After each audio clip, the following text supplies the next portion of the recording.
한 증권사 리포트입니다. 그런데 시작부터 아주 도발적인데요. 글로벌 팬덤 경제의 운영체제, OS로 진화하다. 그리고 2026년을 이익 가속화의 원년이라고 선언하고 있어요. 보통 리포트들이 좀 보수적인 톤을 유지하는 것과는 사뭇 다른데요. 그렇죠. 자신감이 아주 강하게 묻어나는 자료입니다. 단순히 이 회사는 좋습니다가 아니고요. 디어유가 어떻게 팬 소통 앱이라는 기존의 정체성을 벗어던지고 그 수익 구조를 근본적으로 뒤바꿔서 글로벌 테크 플랫폼으로 도약할 건지 그 구체적인 설계도를 제시하고 있거든요. 오늘 저희는 이 설계도가 과연 현실성이 있는지 그 근거들을 하나하나 뜯어보려고 합니다. 좋습니다. 그럼 바로 본론으로 들어가 보죠. 이 리포트의 핵심 주장을 4가지로 요약한 투자 하이라이트 페이지가 있네요. Fundamentals, Structure, Expansion, Stability. 그런데 사실 제가 가장 먼저 눈길이 갔던 건 다음 페이지의 그래프였어요. 4분기 실적 분석, 퀀텀 점프라고 이름 붙인 페이지 말씀이시군요. 네, 바로 그 부분입니다. 왼쪽 그래프를 보면 정말 이상한 현상이 벌어지거든요. 유료 구독자 수, 이 파란색 막대는 204만 명으로 직전 분기보다 6.8%나 줄었어요. 그런데 영업이익, 이 초록색 꺾은선은 3분기 33억 원에서 4분기 98억 원으로 3배 가까이 폭증했습니다. 아니 상식적으로는 사용자가 줄면 이익도 줄어야 하는 거 아닌가요? 이게 어떻게 가능한 거죠? 바로 그 지점이 이 리포트가 파고드는 핵심 미스터리입니다. 그리고 그 해답이 오른쪽에 3가지 핵심 요인으로 분석되어 있죠. 첫째는 가격 인상 효과입니다. 작년 7월에 구독료를 4,500원에서 5,000원으로 올렸는데 그 효과가 4분기에 처음으로 온전히 반영되기 시작한 겁니다. 가격 인상이 있었군요. 하지만 그것만으로는 이 정도의 점프를 다 설명하긴 좀 어려울 것 같은데요. 맞습니다. 더 결정적인 건 두 번째, 영업 레버리지입니다. 디어유 같은 플랫폼 사업은 초기에 서버비나 개발 인력 같은 고정비가 많이 들지만 일단 손익분기점을 넘기면요. 그 이후에 발생하는 추가 매출은 거의 대부분 순수한 이익으로 남게 되죠. 이 자료는 디어유가 바로 그 이익 가속 구간에 진입했다고 보고 있는 겁니다. 마지막으로 우호적인 환율 효과도 약간의 도움을 줬고요. 그렇군요. 아래에 있는 프로핏 브리지 그래프를 보니 시각적으로 확 와닿네요. 3분기 이익 33억 원에서 시작해서 가격 인상으로 27.8억, 그리고 가장 큰 덩어리인 운영 레버리지로 무려 54억 원이 더해져서 98억 원이 되는 그림이군요. 그런데 이런 단기적인 요인들 말고 뭔가 더 근본적인 변화가 있는 것 같습니다. 아까 하이라이트에서 언급된 스트럭처, 즉 수익 구조 혁신이 바로 그 열쇠일 것 같은데요. 정확합니다. 4분기의 퀀텀 점프는 신호탄에 불과하고요. 이 리포트가 진짜 주목하는 건 바로 다음 장에 나오는 마진 혁명입니다. 이게 바로 디어유의 체질을 완전히 바꾸고 있다는 분석이죠. 마진 혁명. 왼쪽 도표를 보니 기존 앱 결제는 구글이나 애플에 수수료를 30%나 떼어줬는데 자체 웹사이트인 디어유 스토어를 통한 웹 결제는 피지사에 5에서 8% 수수료만 내면 되는군요. 와, 단순 계산으로도 수수료가 20%포인트 넘게 절감되네요. 엄청난 차이죠. 매출 100억이 발생했을 때 30억을 수수료로 내는 사업하고 5억만 내는 사업은 완전히 다른 비즈니스 모델입니다. 그래서 이 자료는 웹결제 전환율이 1%포인트 오를 때마다 이익이 극대화된 효과가 나타난다고 강조하고 있습니다. 그런데 이게 말처럼 쉬울까요? 솔직히 소비자 입장에서는 앱 안에서 클릭 한 번으로 결제하는 게 훨씬 편하잖아요. 굳이 웹사이트에 찾아가서 카드 정보를 입력하게 만드는 게 생각보다 허들이 높을 것 같은데요. 리포트는 2026년까지의 전환율 25%를 목표로 잡고 있는데 이건 좀 너무 낙관적인 목표 아닌가요? 아주 현실적인 질문입니다. 그래서 리포트 우측에 전환 유도 전략이 구체적으로 나와 있습니다. 단순히 웹에서 결제해주세요가 아니라 강력한 당근을 주는 거죠. 예를 들어 웹 결제 사용자에게는 아티스트에게 보낼 수 있는 답장 개수를 추가로 준다거나 그런 식으로? 네, 또 앱을 삭제했다 다시 깔아도 구독일을 그대로 유지해주는 혜택을 줍니다. 팬들 입장에서는 꽤 매력적인 조건들이죠. 카카오페이 같은 간편 결제를 도입해서 허들을 낮추는 노력도 하고 있고요. 팬심을 자극하는 럭킹 장치를 쓰는 거군요. 알겠습니다. 마진 구조를 개선해서 수익성을 높이는 건 이해했는데 회사가 성장하려면 결국 파이 자체를 키워야 하잖아요. 익스펜션, 즉 확장에 대한 이야기도 해보죠. 역시 가장 눈에 띄는 건 중국 시장이네요. 네, 다음 장을 보면 비용 없는 성장의 시작이라는 아주 흥미로운 제목이 나옵니다. 중국의 거대 음원 플랫폼인 텐센트 뮤직, TME와의 파트너십 모델인데요. 도표를 보니 디어유는 IP와 기술만 제공하고 운영, 마케팅, 결제는 전부 TME가 담당하는 구조네요. 그리고 수익을 로열티로 나눠 갖고요. 여기 노란색 화살표에 쓰인 지로 코스트, 노 서버 레이버, 이꼴 퓨어 프로핏 이 문구가 눈에 확 들어옵니다. 그렇죠. 그런데 비용이 제로라는 건 사실 좀 과장된 표현일 수 있습니다.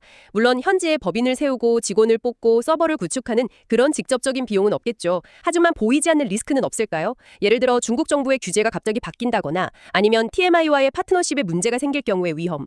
이런 건 이 리포트가 충분히 다루고 있지 않은 것 같아요. 정말 중요한 지적이네요. 퓨어 프로핏이라는 말에 현혹되기 쉽지만 지정학적 리스크나 파트너 리스크는 항상 염두에 둬야겠군요. 그럼에도 불구하고 이 리포트가 중국 시장에 대해 이렇게까지 낙관하는 이유는 뭘까요?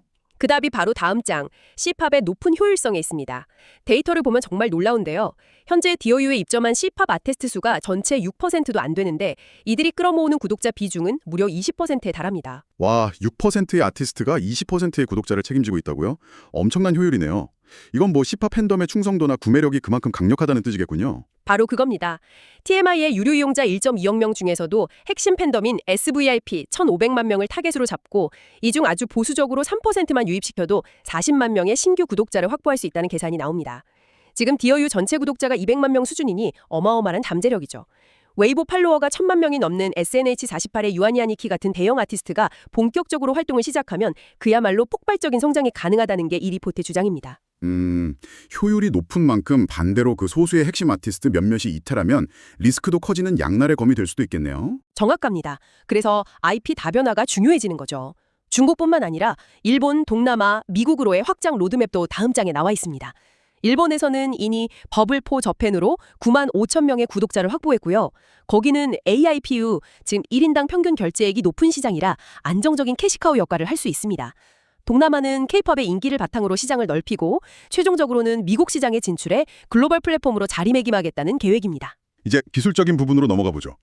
기술적 해자, 모트를 구축한다는 표현을 썼는데 AI 펫버블이라는 서비스가 재밌네요. 월 2,400원에 AI 캐릭터와 24시간 소통하는 서비스라니 솔직히 처음 봤을 땐 2020년대 버전의 다마고치 같아서 좀 유치하게 느껴지기도 했거든요. 그렇게 볼 수도 있죠. 하지만 이 리포트는 이걸 무인 매출이라는 관점에서 접근합니다. 이게 핵심이에요. 아티스트가 군대에 가거나 앨범 준비로 휴식기에 들어가도 팬들은 AI 팩과 계속 소통하며 구독료를 내게 됩니다. 즉, 아티스트의 활동량과 회사의 매출을 분리, 디커플링 시키는 아주 중요한 역할을 하는 거죠. 무인 매출. 그렇게 생각하니 완전히 달라 보이네요.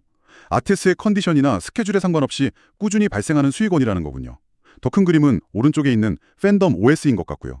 단순히 메시지를 주고받는 앱을 넘어 팬 활동의 모든 것을 아우르는 운영체제가 되겠다는 비전이군요. 맞습니다. 팬들의 활동 데이터를 분석해서 맞춤형 굿즈를 추천하고 콘서트 티켓을 팔고 특별한 활동에는 NFT로 보상을 주는 식으로 하나의 생태계를 만들어서 사용자를 완전히 묶어두겠다는 전략입니다. 물론 이런 장밋빛 미래에도 리스크는 있겠죠. 다음 장에서 아티스트 입데이터 리스크를 가장 큰 문제로 꼽고 있네요. 저울 그림이 아주 직관적입니다. 네, 특정 아티스트나 소속사에 대한 의존도를 낮추는 게 생존과 직결되는 문제죠. 그래서 200개가 넘는 소속사를 확보하고 피프티 같은 신인 아티스트나 해외 로컬 아티스트 비중을 늘려서 리스크를 분산시키는 전략을 쓰고 있습니다. 경쟁구도 분석도 흥미롭습니다. 보통 하이브의 위버스와 경쟁 관계로만 생각했는데 이 자료는 상호 보완제 관계로 분석하고 있네요. 위버스가 다수가 소통하는 광장이나 상점이라면 버블은 1대1로 비밀 메시지를 나누는 공간이라서 팬들이 둘 다 사용한다는 거죠. 네, 실제로 데이터를 봐도 병행 소비 패턴이 뚜렷하게 나타납니다. 제로섬 게임이 아니라 서로 다른 수요를 충족시키면서 시장 파이 자체를 키워가는 구조라고 보는 게 더 타당해 보입니다. 자, 지금까지 이야기한 마진혁명, 중국 진출, 신기술 도입 같은 모든 전략들이 숫자로 모이는 지점이 바로 다음 장, 재무 전망이겠네요. 2026년 예상 실적을 보니 매출 1조 3천억 원에 영업이익이 5,300억 원, 영업이익률 OPM이 무려 51.5%입니다. 제조업에서는 상상도 할 수 없는 숫자인데요. 바로 이 숫자들 때문에 이 리포트가 2026년을 이 퀀텀 점프의 원년이라고 부르는 겁니다. 앞서 우리가 분석했던 웹 결제 전환과 중국 로열티 수익이 본격적으로 실적에 반영된다면 불가능한 수치만은 아니라는 거죠. 이익이 폭발적으로 늘어나니 ROE, 즉 자기자본 이익률도 25% 수준까지 급격히 개선될 것으로 보고 있고요. 회사가 번 돈을 주주들과 나누겠다는 의지도 보입니다. 주당 316원의 현금 배당을 결정했네요. 보통 성장주들은 배당에 인색한 경우가 많은데 이례적입니다. 우리 회사는 이제 막연한 꿈만 파는 성장주가 아니라 확실한 현금을 창출하는 우량주라는 걸 시장에 보여주려는 선언과도 같죠. 마지막 밸류에이션 부분을 보면 이런 높은 수익성에도 불구하고 2026년 예상 PER이 18.0배 수준으로 다른 글로벌 기술 기업들에 비해 여전히 저평가 상태라고 주장하고 있습니다. 그래서 목표 주가 54,364원을 제시하면서 매수, 탑픽 의견으로 결론을 내리고 있습니다. 오늘 디어의 분석 리포트를 정말 한 장 한 장 꼼꼼하게 짚어봤습니다. 처음 던졌던 질문, 어떻게 구독자는 줄었는데 이익은 폭증했는가에 대한 답이 이제는 명확해진 것 같네요. 단기적으로는 가격 인상과 레버리지 효과였지만 장기적으로는 수수료 구조를 바꾸는 마진 혁명과 비용 없는 중국 시장 진출이라는 큰 그림이 있었군요. 그렇습니다. 이 다료는 디어유의 미래에 대해 굉장히 설득력 있는 청사진을 제시하고 있죠. 하지만 저희가 대화 내내 짚었듯이 모든 계획에는 실행이라는 변수가 따릅니다. 그래서 오늘 내용을 바탕으로 여러분께서 스스로 던져보실 질문을 하나 드리고 싶습니다. 이 리포트가 제시한 여러 성장 전략 중 현실의 벽에 부딪혀 가장 큰 어려움을 겪을 부분은 무엇일까요? 반대로 이 리포트조차 예상하지 못한 기여유의 잠재력을 폭발시킬 숨겨진 기회 요인은 어디에 있을까요? 이 질문에 대한 자신만의 답을 찾아보는 과정이 이 기업의 본질을 꿰뚫어보는 가장 좋은 방법이 될 겁니다.